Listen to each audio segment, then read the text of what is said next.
وعن أبي الدرداء رضي الله تعالى عنه قال: من قال إذا أصبح وإذا أمسى حسبي الله لا إله إلا هو عليه توكلت وهو رب العرش العظيم 7 مرات كفاه الله ما أهمه صادقا كان بها أو كاذبا.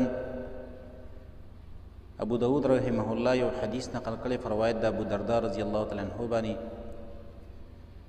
ابو درداء رضی الله تعالی عنہ فرمایي کله چې څوک سحر او ماښام وزل دا کلمات وایي چې حسبي الله لا اله الا هو عليه توکلت وهو رب العرش العظیم، نو الله پاک به د دې سړي او د دې کس د ټولو کارونو دپاره کافي شي.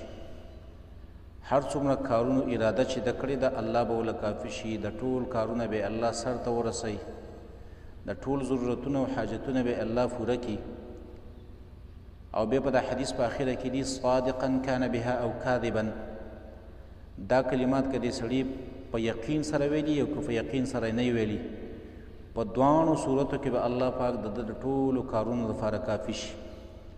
کله چې یو انسان سحر وځي او وزل دغه کلمات وایي او بیا خپل کار ته روان شي، الله به کار برابر کړي.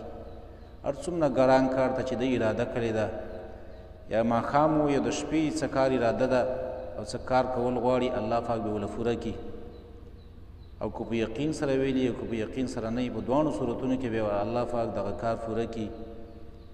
او معنی هم اسانه ده، حسبي الله لا اله الا هو، کافي دی زما دپاره الله، نشته لایق د بندګۍ، نشته بل معبود مګر دغه یو الله دی. علیه توکلت، په دغه الله باندې ما ځان سپارلی دی. وهو رب العرش العظیم، او دغه الله چې دی دا دی رب د عرش وي. نو وزل ویل دي سهار او ماښام، او اسان الفاظ دي، اسان کلمات دي، هر سړی یادولی شي. کله چې انسان د څه کار اراده وکړي او سهار دا 7 کلمات ووایي، دا وزل دا کلمات ووایي او بیا د خپل کار اراده وکړي، الله پاک به ورله دا کار برابر